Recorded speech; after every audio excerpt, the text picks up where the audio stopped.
From the headlines to the hot takes, if it happened in Trump world last week, we're talking about it right here, right now. Welcome to the weekly Trumpcast, where we break down the biggest stories, controversies, and moments surrounding President Trump. No fluff, no filters, just real talk.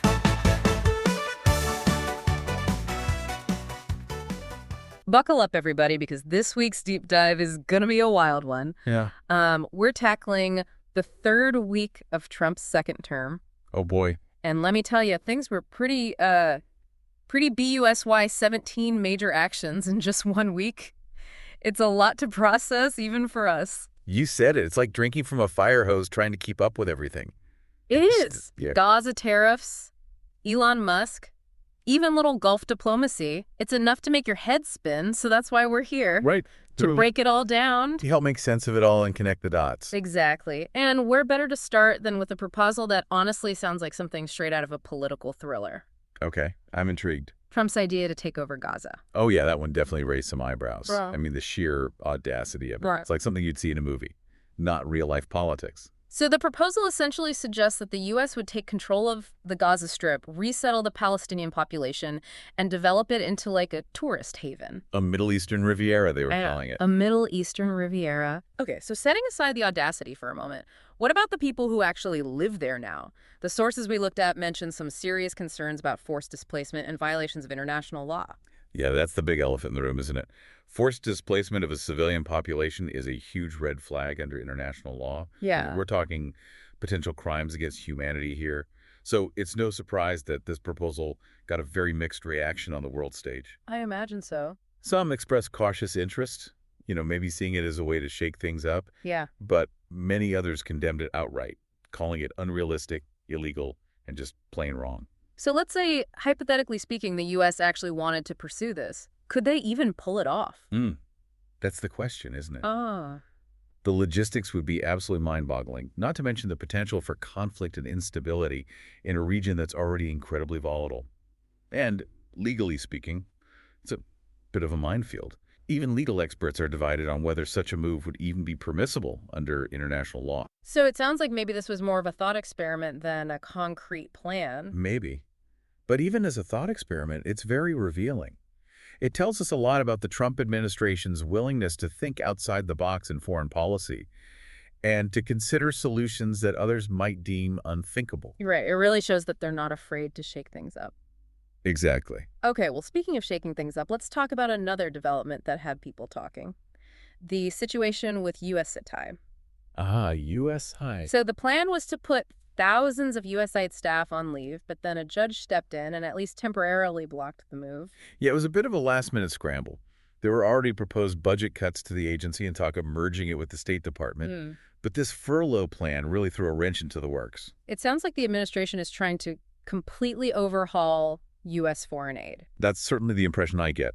They seem to be aiming for a more streamlined approach, maybe trying to reduce bureaucracy. Okay, but USAID is involved in all sorts of projects around the world. What happens to all those projects now? Are they just on hold? That's the big concern. Hundreds of projects have already been frozen, creating a lot of uncertainty, both for USAID employees and the people who rely on these programs. And what kind of programs are we talking about? Well, everything from healthcare initiatives to infrastructure development to democracy building programs. You name it, USAI has a hand in it. Wow. So the long-term impact of this restructuring on U.S. foreign aid is still very much up in the air.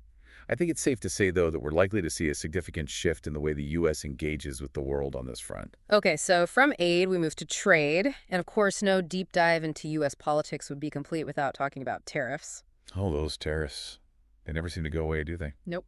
It seems like this time around we've got a 10% tariff on Chinese imports, but a temporary hold on tariffs for Canada and Mexico. Yeah, it's a bit of a mixed bag this time around. The situation with China is definitely one to watch.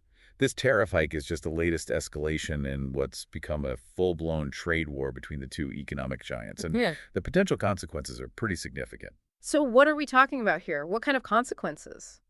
Well, for starters, there's the risk of retaliation from China, which could lead to even more tariffs and trade barriers. And then there are the potential negative impacts on the global economy as a whole. I mean, these are two of the biggest economies in the world, so any disruption to their trade relationship is going to have ripple effects around the globe. That makes sense. And then there's the impact on consumers and businesses, both in the U.S. and China. I mean, tariffs ultimately lead to higher prices and reduced choices for everyone involved. Okay, so it sounds like Canada and Mexico got a bit of a reprieve this time around. Yeah, for now anyway. The tariffs were put on hold after agreements were reached with Prime Minister Trudeau of Canada and President Sheinbaum of Mexico City. Both agreements involve increased border security measures, but the details are still a bit murky. So the underlying trade tensions, particularly with Mexico, haven't really gone away. No, not really. It's more like a temporary ceasefire. I think we could expect this issue to resurface again in the future. Gotcha. Okay, so we've talked about foreign aid and trade. Now let's turn our attention to the domestic front, and specifically the federal workforce. Okay, sounds good. It seems like there's a shakeup brewing there as well. Yeah, there is. The Trump administration has introduced a program that incentivizes federal workers to resign.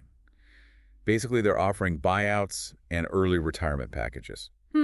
So what's the goal here? Why are they trying to get people to leave? The stated goal is to reduce the size and scope of the government. Okay. You know, that whole drain the swamp mentality. Right. But of course, it's not that simple. It's been met with a lot of confusion and concern among federal employees. And unsurprisingly, there have been legal challenges from unions as well. So it sounds like another controversial move. Definitely. It's definitely another move that's generating a lot of debate. And speaking of controversy, Trump also set his sights on the International Criminal Court, or ICC. Oh boy, yeah, that one was a doozy. So what exactly happened there? Well, Trump imposed sanctions on ICC staff involved in investigations that might touch U.S. citizens or allies. Basically, he's saying that the U.S. won't cooperate with the ICC and is willing to punish those who try to investigate Americans or their allies. So what is the ICC and why is the U.S. so opposed to it? The ICC is the International Criminal Court. Yeah. It's a permanent tribunal that prosecutes individuals for genocide, crimes against humanity, war crimes, and crimes of aggression. It's supposed to be a court of last resort, you know, when national courts are unable or unwilling to prosecute these kinds of crimes. Okay, so why the U.S. opposition? Well, the U.S. has long argued that the ICC could infringe on U.S. sovereignty. You know, they're worried that American citizens could be unfairly targeted for political reasons. So this isn't the first time the U.S. has clashed with the ICC. Oh, no, not at all. In fact, the U.S. has never actually been a member of the ICC. But this latest move by Trump really takes things to a whole new level. It's a pretty clear signal that the U.S. is not interested in cooperating with the international community when it comes to prosecuting these kinds of crimes. So it sounds like this is about more than just protecting U.S. citizens. It's also about the U.S. asserting its dominance on the world stage. Yeah, I think there's definitely an element of that to it. You know, this America First mentality that we've seen throughout the Trump presidency. It's about sending a message that the U.S. will not be bound by international law or institutions that it deems to be against its interests. Okay, so from international courts to actual conflict zones, let's turn our attention to Somalia, where the U.S. launched airstrikes against targets associated with the Islamic State. Ah, Somalia. Another hotspot where the U.S. seems to be perpetually involved. So what happened with these airstrikes? Were they successful? Well, according to Trump, the operations were a success and there were no civilian casualties. However, verifying information in an active war zone is always tricky. Independent confirmation is still pending, so we have to take those claims with a grain of salt. Right, of course. So what's the bigger picture here? Why is the U.S. still involved in Somalia? The U.S. has been involved in Somalia for decades now. It's part of a broader effort to combat terrorism in the region and prevent extremist groups like al-Shabaab and the Islamic State from gaining a foothold. So it's all about counterterrorism. Yeah, that's a big part of it. But of course, there are always other factors at play too. You know, geopolitics, strategic interests, and so on. Somalia is a complex country with a long and troubled history. And the U.S. involvement there is just one piece of a very complicated puzzle. Definitely.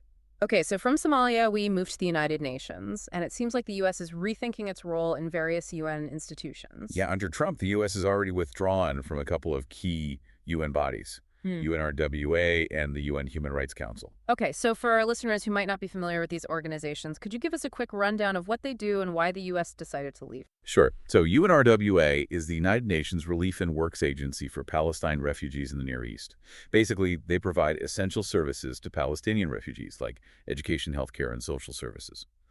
The U.S. has historically been a major donor to UNRWA, but the Trump administration has been critical of its operations and accused it of bias against Israel. I see. Then there's the UN Human Rights Council, which is responsible for promoting and protecting human rights globally. The U.S. has long been critical of the Council, accusing it of hypocrisy and a disproportionate focus on Israel.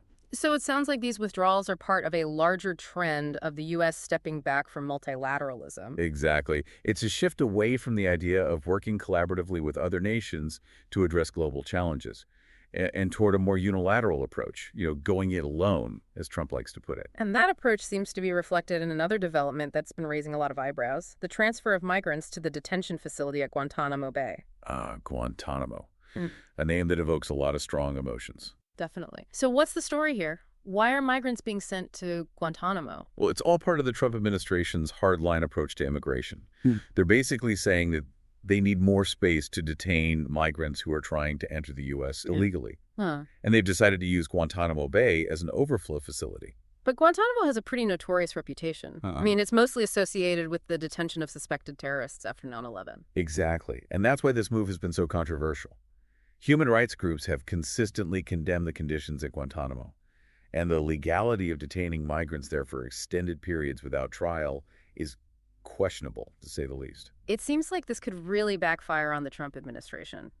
I mean, using Guantanamo to detain migrants is going to draw a lot of negative attention, both domestically and international. Oh, absolutely. It's already generating a lot of criticism, and it's likely to fuel further scrutiny of U.S. immigration policies, which have been under fire for years now. Okay, from Guantanamo, we travel across the world to Ukraine, where it seems Trump made a rather unusual request. Oh, yes, the rare earth metals incident?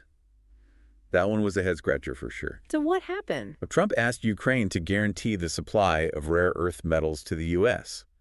in exchange for continued financial support in their ongoing conflict with Russia. Okay, hold on a second. Rare earth metals. Yeah. What are those and why are they so important? Rare earth metals are a group of 17 elements that are essential for a lot of modern technologies. Everything from smartphones and computers to electric vehicles and military equipment. And guess what? China currently dominates the global supply of these metals. Oh, I see. So the U.S. is trying to find other sources to reduce their dependence on China. Exactly. Mm-hmm. And they've got their eye on Ukraine, which has significant deposits of these valuable resources. But is it appropriate for the U.S. to be making these kinds of demands on Ukraine? I mean, they're in the middle of a war with Russia. That's a good question. And it's one that a lot of people are asking. The optics of this whole situation are not great. It looks like the U.S. is trying to exploit Ukraine's vulnerability for its own economic gain. Yeah, I can see how that would be a problem. And it also raises questions about whether this kind of quid pro quo arrangement is even legal. I mean, is it okay for the U.S. to be leveraging its financial assistance to Ukraine in this way? It definitely seems like a gray area. It is. And it's one that's likely to generate more controversy as the details of this deal come to light. Okay, so we've covered a lot of ground in this deep dive already, from Gaza to golf to government shakeups. It's been a whirlwind week, to say the least. It really has. But we're only halfway through. There's still so much more to unpack. I know, I'm already exhausted. Me too. But we've got to press on. There's a lot at stake. All right, well, let's take a quick break, and when we come back, we'll dive into the rest of this wild week in U.S. politics. Sounds good. I need a refill on my coffee anyway. Me too. We'll be right back. Okay, so we're back. And we're picking up right where we left off with this crazy week in U.S. politics. And one of the most talked about developments was the ban on transgender women competing in women's sports. Oh, yeah, that was a big one. It sparked a lot of debate and controversy. It did. So let's try to break it down. What are some of the key arguments on both sides of this issue? Well, it's a really complex issue with strong opinions on both sides. On one side, you have those who argue that this ban is necessary to protect fairness in women's sports. They claim that transgender women have a biological advantage over cisgender women, particularly when it comes to things like muscle mass and bone density. Okay, I can see how that could be a concern. But on the other side... On the other side, you have advocates for transgender rights who argue that this ban is discriminatory and harmful. They say that it denies transgender women the opportunity to participate in sports in a way that aligns with their gender identity. And they emphasize the importance of inclusion and argue that we should be focusing on individual athletes rather than making broad generalizations based on gender identity. So it sounds like there are valid points being made on both sides. Yeah, absolutely. It's not an easy issue, and there are no easy answers. So what happens now? I mean, is there any kind of middle ground here? That's the big question. It's going to be a challenge to find a solution that addresses everyone's concerns and respects the rights of all athletes. This issue is definitely going to continue to be debated and litigated for years to come. Okay, so from transgender athletes, we move to another issue that's been making headlines. Trump's decision to release water from California reservoirs after those devastating wildfires. Yeah, that was a controversial move, to say the It least. was. So what was the reasoning behind this decision? Well, the administration argued that releasing the water would help to control future wildfires, by reducing the amount of dry vegetation that could potentially fuel the fires. Okay. But critics question the effectiveness of this approach, and they raise concerns about the impact on California's already strained water resources. So it's not as simple as just releasing water and hoping for the best. No, not at all. California has a really complex system for managing its water supply. They have to balance the needs of agriculture, urban areas, and the environment. And releasing this water could have a significant impact on all of those things. Right. I mean, California is already facing a pretty severe drought. Exactly. So this decision has really sparked a debate about whether it was the right call. Whether it was the most responsible way to manage this precious resource. It sounds like a tough situation. It is. It's a reminder of how interconnected all of these issues are. Yeah. You can't really make a decision about one thing without considering the potential consequences for everything else. Okay, well, from water management, we move to something completely different. But equally controversial, Trump's creation of a task force to combat what he calls anti-Christian bias within the government. Yeah, that one raised a lot of eyebrows. And for good reason. So what's the concern here? Well, a lot of people are worried that this task force is going to blur the lines between church and state. The U.S. Constitution mandates the separation of church and state. And this task force seems to be stepping pretty close to that line. What exactly is this task force supposed to do? Well, it's supposed to investigate claims of discrimination against Christians in government agencies and programs. But the details are still pretty vague. And that's part of the problem. There's a lack of transparency here. And that's always concerning when you're dealing with something as sensitive as religious freedom. Right. It sounds like this could potentially be used to target people based on their religious beliefs. That's the worry. And it's a legitimate one. We need to be very careful about protecting religious freedom for everyone, not just for one particular group. Definitely. Okay, so from religious freedom, we move to something a little lighter, but still pretty interesting: Trump's involvement in the world of professional golf. Oh, yeah, that was an unexpected twist. It seems the president played a role in trying to mediate the dispute between the PGA Tour and the Liv Golf Series. I gotta admit, I'm not super familiar with the world of professional golf. Could you give us a quick recap? Sure. So the Liv Golf Series is a new tour that's backed by Saudi Arabia, and it's been attracting some big-name players away from the PGA Tour. Okay, so why is that a problem? Well, the PGA Tour sees it as a threat. They're worried that Liv Golf is going to siphon off their top talent and undermine their business model. And what does Saudi Arabia have to do with all of this? Well, they're the ones bankrolling Liv Golf. And that's where things get a little complicated. Saudi Arabia has a pretty terrible human rights record. And there are accusations that they're using Liv Golf as a way to sports wash their image. So it's about more than just golf. Yeah, exactly. It's about geopolitics, economics, and even human rights. Okay, so what role did Trump play in all of this? Well, it seems he tried to broker some kind of deal between the PGA Tour and Liv Golf. But the details are still pretty murky. It's not clear how involved he was or what his motivations were. Well, whatever his motivations were, it's certainly unusual for a sitting president to get involved in something like this. It is. It's definitely not something you see every day. Okay, so from golf, we move back to something a little more serious: the removal of climate change information from various U.S. government websites. Yeah, that was a disturbing development. It seems like the administration is trying to downplay the issue of climate change. So what exactly happened here? Well, websites for several key departments like transportation, defense, state, and agriculture were affected. They removed or downplayed information about climate change, its impacts, and potential solutions. Why would they do that? Well, it seems like you're trying to control the narrative. Yeah. They don't want people to be talking about climate change because it doesn't fit with their agenda. But that seems incredibly short-sighted. I mean, climate change is a real and pressing issue. It's not going to go away just because they try to ignore it. I agree. But unfortunately, that seems to be their approach. They're hoping that if they don't talk about it, people will just forget about it. Well, I don't think that's going to happen. Me neither. Climate change is too big of an issue to ignore. And there are too many people who are concerned about it. Okay, so from climate change, we move to another development that has people scratching their heads. Elon Musk's Doge has been granted expanded access to various government agencies, including the Pentagon and the Treasury Department. Yeah, that one's a bit of a mystery. It is. So what is Doge?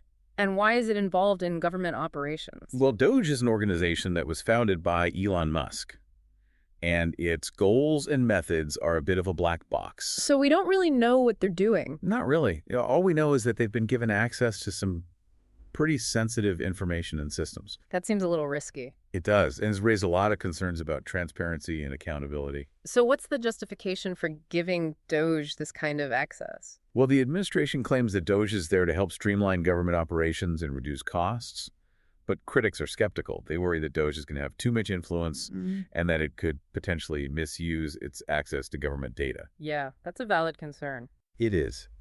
We need to be very careful about who we give access to our government systems and information, and we need to make sure that there's proper oversight to prevent abuse. Definitely. Okay, so from Doge, we move to another headline-grabbing development. Trump's decision to revoke Joe Biden's security clearance. Oh, yeah, that was a petty one. It was. So what was the reasoning behind this decision? Well, officially, the administration claims that it was based on security concerns. But let's be real. This was purely political payback. So it's like a tit-for-tat situation? Exactly. Biden had revoked Trump's security clearance after he left office, and now Trump is doing the same to Biden. But what's the point? I mean, what does this actually accomplish? Nothing really. It's just a way for Trump to get back at Biden Sure. and to score some political points with his base. But it seems kind of childish. It is. But unfortunately, that's the level of political discourse we're at these days. Okay, well, from security clearances, we move to the disbanding of two key task forces, the FBI's Foreign Influence Task Force and Task Force Kleptocapture. Yeah, those were both pretty significant developments. So what were these task forces doing? And why were they disbanded? Well, the Foreign Influence Task Force was focused on combating foreign interference in U.S. elections, and Task Force Kleptocapture was targeting Russian oligarchs and their assets. So both of these task forces were dealing with pretty important issues. Absolutely. And that's why their disbandment has been so controversial. So why were they disbanded? Well, the Attorney General gave some vague justifications about streamlining operations, but many experts believe that the real reason was political. So it was all about appeasing Trump and his allies. That's what it looks like. Trump has always downplayed the threat of Russian interference, and he's been critical of efforts to target Russian oligarchs. So basically, he got rid of these task forces because they were doing things he didn't like. Pretty much. That's concerning. It is. It sends a message that the U.S. is not taking these threats seriously. And that could have serious consequences down the line. Okay, so we've covered a lot of ground in this deep dive. From Gaza to golf to government shakeups. It's been a wild ride. It has. But we're not done yet. There's still one more part to go. Oh boy, I'm not sure I can handle anymore. I know it's a lot, but it's important to stay informed. And we're here to help you make sense of it all. All right, well, let's take another quick break, and then we'll wrap things up with our final thoughts on this whirlwind week in U.S. politics. All right, so here we are at the end of our deep dive, and man, what a week it's been. It really has been a whirlwind. 17 major actions in just 7 days. It's hard to even wrap your head around it all. It is. It feels like we've been on a roller coaster ride through the world of U.S. politics. Definitely. And I think one of the biggest takeaways from all of this is just how interconnected everything is. You know, we've talked about foreign policy, domestic policy, trade, economics, even golf. Yeah. And it all ties together in some way. You're right. It's like a giant web with all these threads connecting different issues and events. Exactly. And I think that's something that's often lost in the day-to-day news cycle. Yeah. You know, we tend to focus on individual events and controversies, but we don't always see the bigger picture. So what is the bigger picture here? What are the underlying trends that we should be paying attention to? Well, I think one of the most significant trends is the Trump administration's preference for unilateral action. You know, they're not afraid to go it alone, even if it means alienating allies or violating international norms. We've definitely seen that in their approach to things like the ICC and the UN. Exactly. And they're also not afraid to challenge established institutions and norms, whether it's the federal bureaucracy, the media, or even the world of professional golf. Like they're constantly trying to shake things up, disrupt the status quo. Exactly. And that can be both a good and a bad thing. On the one hand, it can lead to much-needed change and innovation, but on the other hand, it can also create instability and uncertainty. Right. It's a high-risk, high-reward strategy. It is. And it remains to be seen whether it will ultimately be successful. So what should our listeners be watching for in the coming weeks and months? Well, I think it's important to pay attention to how the Trump administration's actions are being received both domestically and internationally. Are they achieving their goals, or are they creating more problems than they're solving? And I think it's also important to keep in mind the potential long-term consequences of these actions. What kind of impact are they going to have on the U.S.'s standing in the world, on the economy, on our democracy? Exactly. We need to be thinking about the bigger picture and asking ourselves where all of this is leading us. Well said. Well, folks, that's all the time we have for this week's deep dive. I know it was a lot to take in. It was. But I think it was important to cover all of this ground because it gives us a better understanding of the forces that are shaping our world. Definitely. And as always, we encourage you to stay informed, stay engaged, and keep those critical thinking skills sharp. Because the world needs more informed and engaged citizens. Couldn't agree more. Well, thanks for joining us on this wild ride through U.S. politics. Until next time, stay curious and keep digging deeper. And we'll catch you next week for another deep dive into the news that matters. That's a wrap for this week's Weekly Trumpcast. But you know the story never stops. And neither do we. Be sure to subscribe so you never miss an episode. And if you liked what you heard, drop us a review. It really helps.